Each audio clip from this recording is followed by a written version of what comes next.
All right, welcome back. We're going to do basic part number 11. So here we go. We're going to do this in just a few moves. We're going to do a couple of sketches, a couple of extrudes, and then we're going to use our chamfer tool to get this face right here. So jumping in, looks like we've got basically the same shape that we had last time, a letter L. And looking at my multi-view drawing, we actually have, whoops, taking a minute. All right, we have our isometric, we have a top view and a front view. Again, if we went from this side over here, and remember, top, front, side, okay, so this side over here, it's not going to give us any more information than what we've got in these two images, so we don't have to include it.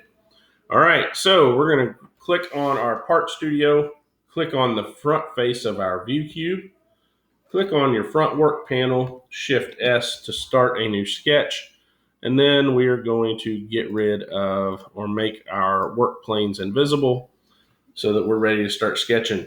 And I'm just going to start with my line tool, and I'm going to give me that outline of a letter L. So up, over, down, over, down, and over. All right. And then I'm going to dimension it. So let's look at our technical drawing. We can see that it is 1 inch tall by 1.5 inches long. So 1 inch tall and 1.5 inches long. Coming back over to our technical drawing, I can see that it is from this point here, that it's 1/2 inch tall here. And let's see, did we give ourselves, all right, and we need to know that from here to here, that is 1 inch. All right, so come back over here. This right here is 1/2 inch. Let me zoom in so that we're not, and then this right here should be 1 inch. There we go. So that gives us our shape. We're going to come up here, throw it in isometric, and how deep does this need to be? Well, we can look at our dimension drawing and we can see that it is 1.5 inches from side to side. So our extrude, so here, Shift E, we're going to send it backwards because we're drawing on the front face, and we're going to send it backwards 1.5 inches. And we're going to hit enter and hit enter again, and we are ready to go. All right. So the next thing we're going to do is we are going to add this right here. All right. So looks to me like we can do this just like we did with the other one, where we draw a rectangle and then we draw a circle on top of that, and the radius is 0.375.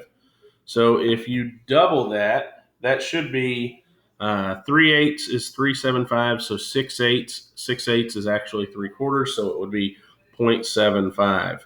All right, is going to be our diameter. So let's double check that. We can look at this, and we go from there to there. There we go, 0.75.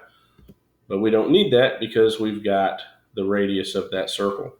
All right, so, and we can see here that it's 0.5 inches from this corner here to there. So 0.5 by 0.75, that's going to be our rectangle.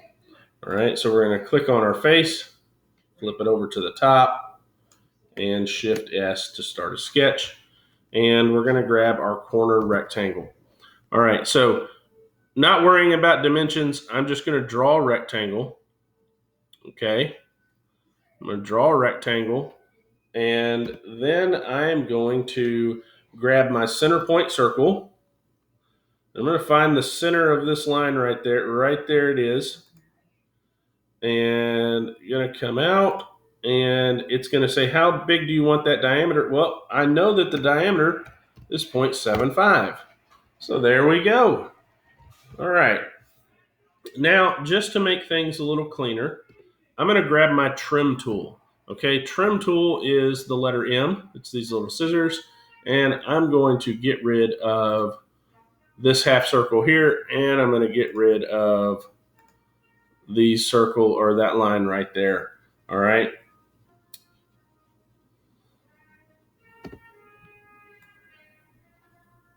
I'm going to drag my rate or my diameter out there so I can see it.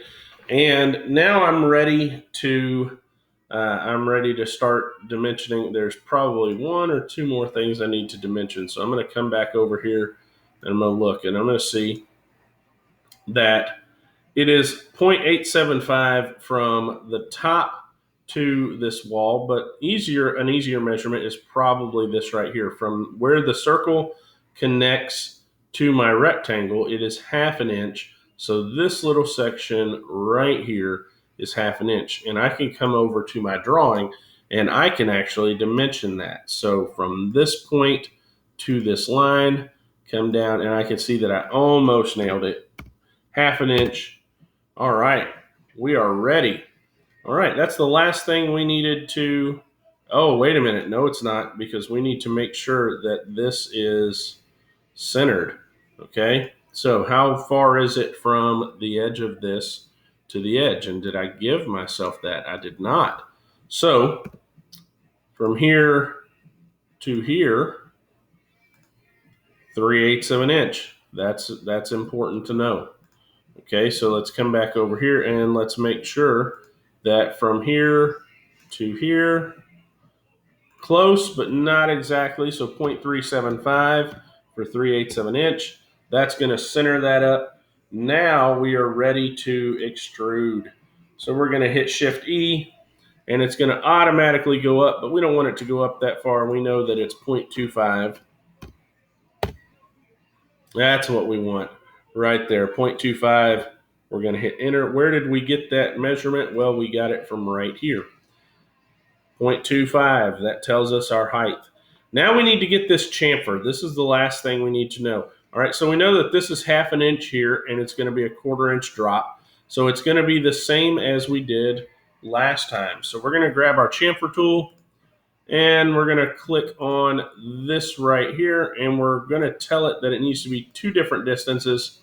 And one of them is going to be 0.25, and the other one is going to be 0.5. And look at that, we got it on the first try. So if we actually did those backwards, it would have ended up looking like this, at which point we just click the arrow and it changes it, and we are done. That's it. Basic part number 11. Throw it into isometric, and you're good to go. Rename your tab BP11, rename your part BP11, and you are finished with basic part number 11. Come back for basic part number 12.